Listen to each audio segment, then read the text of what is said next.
Hello, good morning. Today I decided to do this video for those that are planning to move to countries like Sweden, especially countries where they don't speak English.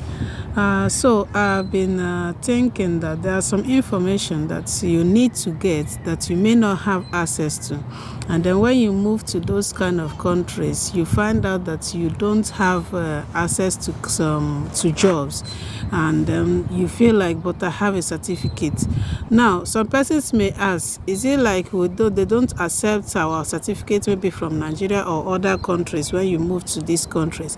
Now, they accept your certificate, but they will ask you to do what they call validation. In Sweden, they call it you submit to VHR.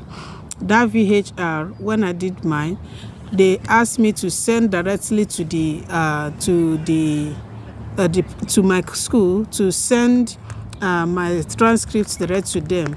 So when they do that, they have to confirm that you actually graduated from a school, but you are not going to send the transcripts direct to them. They are going to get it direct from your school.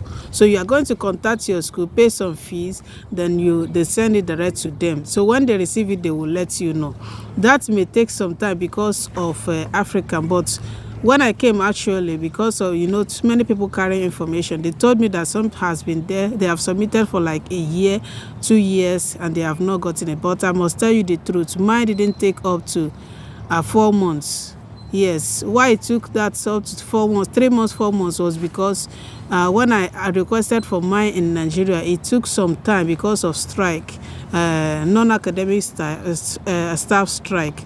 So it took some time before I was able to get mine, to get it sent to them. So immediately it got to them, it took less than 2 weeks.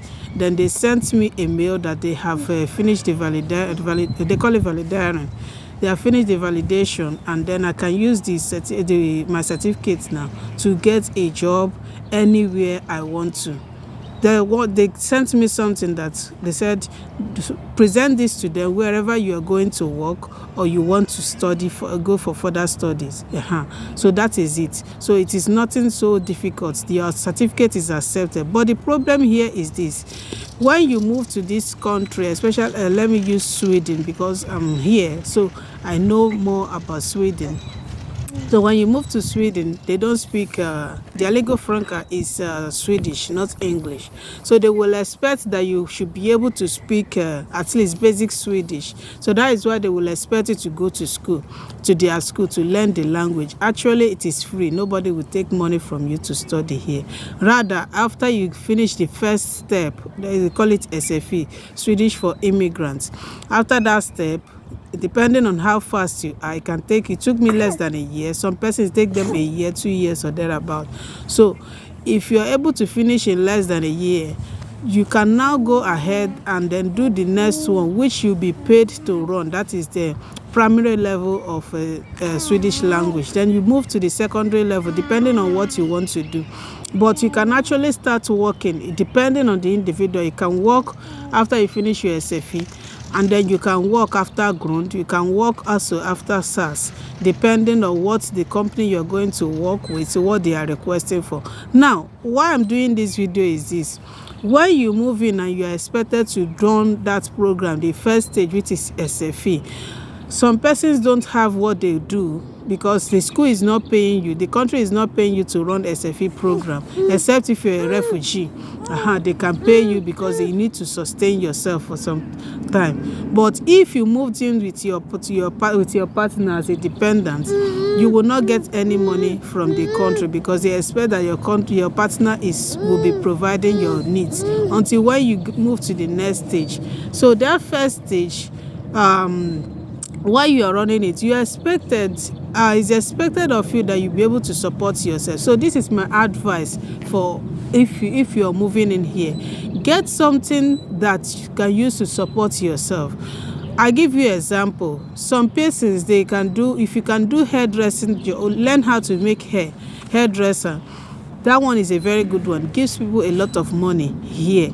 In fact, the money that you will charge somebody to just plait hair is very, very much.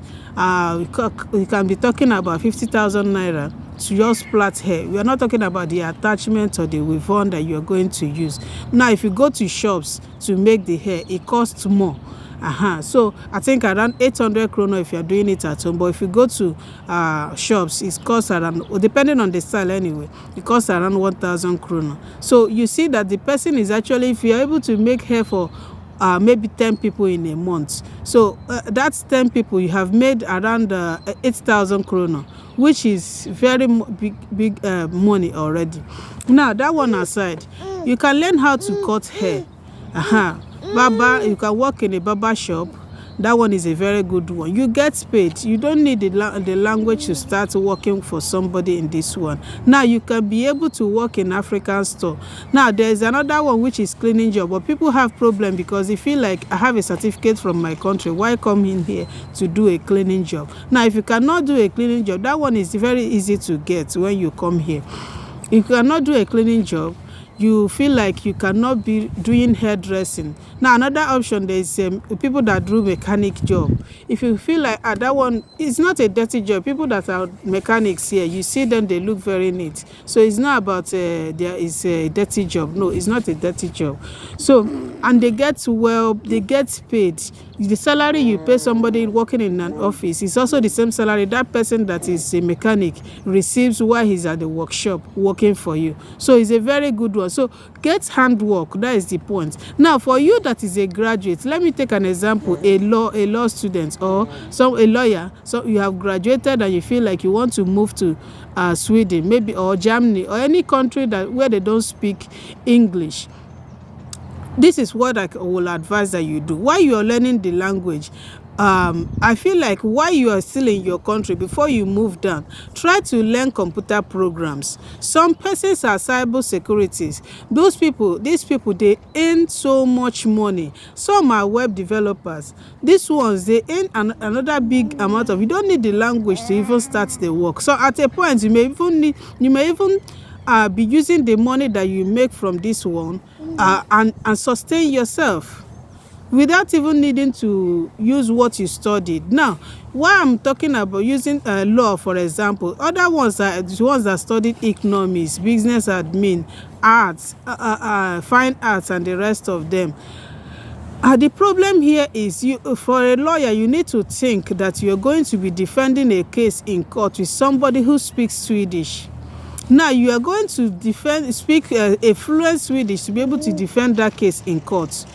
Otherwise, you start stammering. It's not like you don't know what you want to say or you can't stand well to defend the case. But the problem is that you have not fully learned the language very well. So they will not be able to take you to work for them in their law firm. So what do you do? If you can be able to work with computer, you can work from home while you study your Swedish language. If you really want to work with your career, this can take you learning the language and being able to speak fluent Swedish to work as a lawyer. Can take you a very long time. Now, if you do your masters, while you're doing your masters, you can be working from home. You can work from home. It's very, very, very good one. You can work maybe you are able to get airports that need somebody that can operate computer very well. So you can be booking flights for people while you are here. But they may request that the person should be in Sweden so that just in case they need your presence at the airport, so you'll be able to move down there immediately. So that is the thing. So now, for somebody who studied economics or you studied business admin, now when you come, you should think that you're going to make reports. You're going to communicate with people, and these people speak fluent Swedish. Now, those people, your colleagues that you are working with, they will expect that you, in your speaking, you should be able to interact with them. So this is the problems that we face here. So it's not like there's no job. There are jobs, so many jobs, but the point is, one, can you speak the language? Two, what do you have to offer? So if you're somebody who is a graduate and you cannot operate computer very well, please start now to learn. These are things that can put food on your table when you move in here. Now, if you're a wife and you're moving in with your partner, don't think that immediately you come in here that you're going to start work immediately, especially if you have children. When you come here, if you have children, you may need to stay at home with those children. Now, while you're at home, it's either you're learning the language online. Now they have online classes. If it's either you're learning online or you go to classroom to do run the program. So if you're somebody that you are able to make hair for somebody, you can be working maybe any day you have hair to make, you tell your teacher that you cannot come to class on that day. You sit at home and you make the hair, you make money. Not if you don't have such ability, you cannot do this, you can't do that. That means you sit at home and become a dependent. And let me borrow you this knowledge. No man, it's not like Nigeria that when your husband comes back every month, he places you on a particular salary and you'll be receiving. The man has a lot of bills to pay here. So when you come, you may not even see a dime from your husband. The man will try even to save money by going to the shops to buy things for the house by himself. So you are thinking of how to raise money to send to your family or for yourself or to keep for yourself. You may not be able to get that money. Why? Because the man is trying to save some money for the family and for himself. So you have to think of what can put food on the table, what can put money in your pocket, so that when these are problems that result into divorce here. So people don't understand. They feel like when I was in Nigeria, you were giving me money. But when I moved in here, you stopped giving me money. Why? So the Nigeria and Europe is not the same thing. So we need to sit down and understand that. So I will stop this video here. It's already very long, but please continue to tune to the page and get more updates. Bye.